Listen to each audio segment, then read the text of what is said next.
Olá, queridos, sejam bem-vindos ao Entenda a Bíblia, sejam bem-vindos ao nosso canal. Estamos a 2 dias de comemorar 507 anos da Reforma Protestante e como nós estamos no Entenda a Bíblia, nós queremos falar da motivação bíblica da reforma ou as reformas que aconteceram para que o povo entendesse um pouquinho mais da Bíblia a partir daquilo que aconteceu em 31 de outubro de 1517. É sobre isso que nós vamos falar no Entenda a Bíblia de hoje.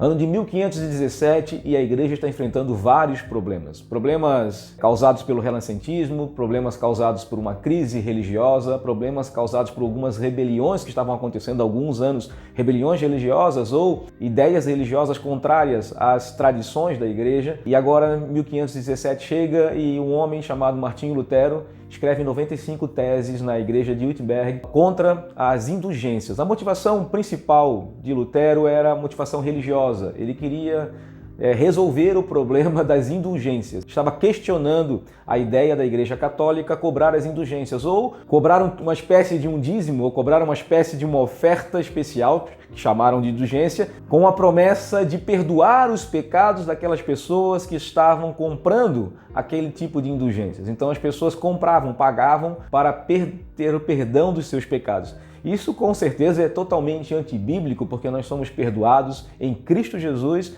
na cruz do Calvário e por causa do nosso arrependimento, por causa da nossa conversão e por causa do nosso entendimento, quando o Evangelho chega a nós somos convencidos pelo Espírito Santo e somos perdoados do nosso pecado assim que nós nos arrependemos dos nossos pecados. Nascemos de novo para viver uma nova vida. É assim que a Bíblia explica e isso foi uma grande motivação, apesar de ser uma motivação religiosa da parte de Lutero. Nós vemos que já tinha uma ideia bíblica nisso tudo. E aí outras questões foram levantadas. A igreja passava, como eu falei, uma grande crise, a igreja estava passando por um abuso de autoridade também. A igreja dominava não somente a questão religiosa, mas também a questão política. Os reis eram levantados e abençoados pela igreja, mas eram também, de alguma forma, motivados a continuar no poder pelo poder religioso e conferiam o poder religioso de suas nações, de seus países, para deixar a igreja muito forte. E então tinha motivação política nisso tudo. E além da motivação política, muitas tradições religiosas da igreja, na época, a igreja católica, eram totalmente contrárias às verdades bíblicas. Vamos falar de algumas delas. Por exemplo, o líder da igreja católica, até hoje é chamado de sumo pontífice, né? Na época isso era muito claro.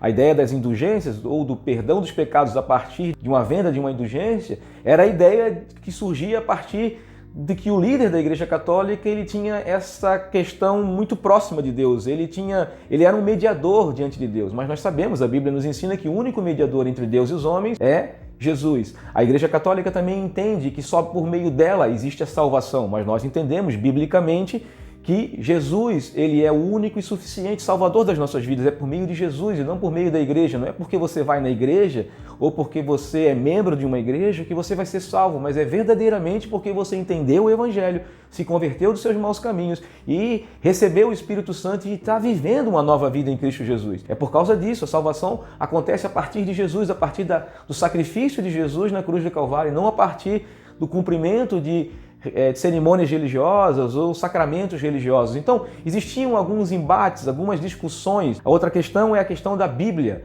A Bíblia é a nossa única regra de fé e prática ou é a tradição religiosa que está no mesmo patamar da Bíblia ou, em algumas questões, é superior à Bíblia? Será que essa questão é verdadeira e legítima? Será que devemos continuar acreditando que a tradição está no mesmo patamar da Bíblia ou acima da Bíblia para orientar a gente em relação à nossa fé e em relação à nossa prática de vida religiosa? Ou nós temos que confiar no que Jesus disse, ou no que os apóstolos estavam ensinando, ou naquilo que a Bíblia nos ensina acerca de vivência da palavra de Deus ou de obediência a Deus na questão das nossas atitudes, do nosso caráter, das nossas mudanças de vida, daquilo que nós estamos de compromissados com Deus, é de acordo com aquilo que a igreja ensina ou de aquilo que a Bíblia nos ensina. Outra questão muito básica é a tradução da Bíblia para outras línguas. Na verdade, na época, a Bíblia era proibida de ser traduzida para outras línguas.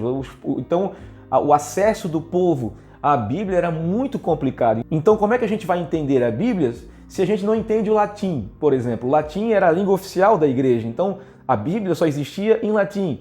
Então, como é que a gente vai entender a Bíblia? Como é que a gente vai explicar a Bíblia? Como é que esse programa existiria se nós tivéssemos que entender a Bíblia? Nós teríamos que explicar, talvez, sem poder traduzir a Bíblia para vocês, ou sem poder traduzir os versículos se nós seguíssemos, continuássemos da forma que estávamos em 1517. Outra questão também, não apenas a questão de não tradução da Bíblia, é que a Bíblia era proibida para pessoas não religiosas, pessoas que não faziam parte do clero, vamos dizer assim, pessoas que cumpriam a função de liderança na igreja, eles não podiam ter acesso à Bíblia, ou seja, eles não poderiam conhecer a palavra de Deus. Mas Jesus diz que nós devemos olhar e examinar as Escrituras, o povo deveria conhecer as Escrituras. A gente vai ver nas conversas que ele tem com a multidão conhecia as Escrituras, elas tinham acesso às Escrituras, elas conheciam, então eles olhavam para Jesus pregando e ensinando, eles se admiravam, porque Jesus não tinha um estudo, não era considerado um religioso, vamos dizer assim, na época. Ele não tinha feito aqueles estudos do rabinato, por exemplo, os estudos do discipulado judaico,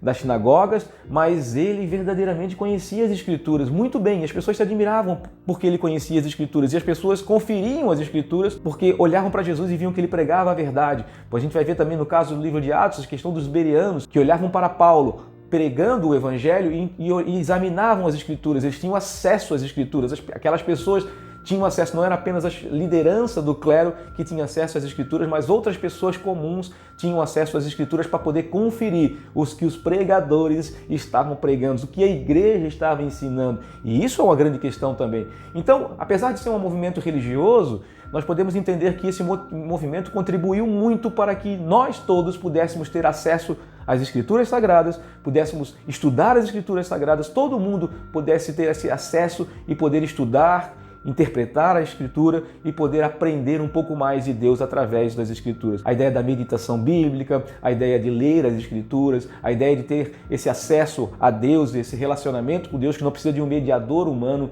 não precisa de um sacerdote especial para poder fazer essa interação sua com Deus, mas você tem livre acesso a partir de Cristo Jesus, a partir da cruz do Calvário. Você pode ter esse relacionamento com Deus, porque a Escritura ensina assim, a Bíblia nos ensina assim. É óbvio que de alguma forma isso também causou um problema e causou um caos na religião, né? Hoje a gente vê igrejas sendo criadas por vários motivos, mas igrejas totalmente antibíblicas também. Agora que nós estamos comemorando 507 anos da Reforma Protestante, quem sabe a gente não precisa fazer uma nova reforma, principalmente no Brasil, né? Muitas igrejas, muitas tradições religiosas e muitas coisas sendo ensinadas que são contrárias à Bíblia. As pessoas não leem mais, as pessoas não estão buscando mais. Líderes religiosos não leem mais a Bíblia, pastores não leem mais a Bíblia. Foi feita uma pesquisa alguns anos atrás, eu não sei se esse número aumentou ou diminuiu, mas eu creio, pelo que eu estou vendo, pelo que eu ouço, pelo que eu vejo, principalmente nas redes sociais, na época dizia que 70% dos pastores do Brasil não leram a Bíblia inteira. Meu Deus, isso é uma vergonha. É necessário que haja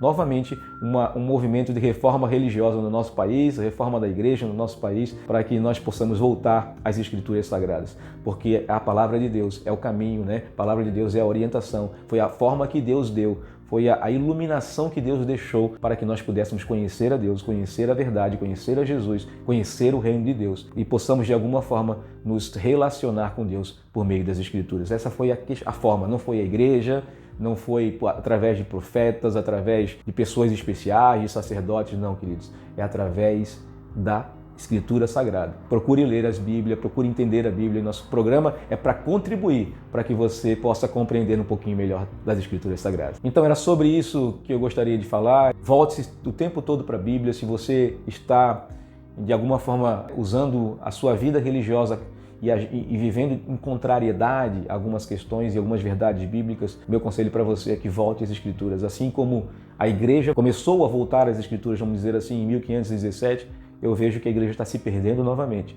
e nós precisamos voltar às Escrituras. Que Deus te abençoe, que Deus te ilumine e que até o próximo vídeo nós estaremos juntos aqui.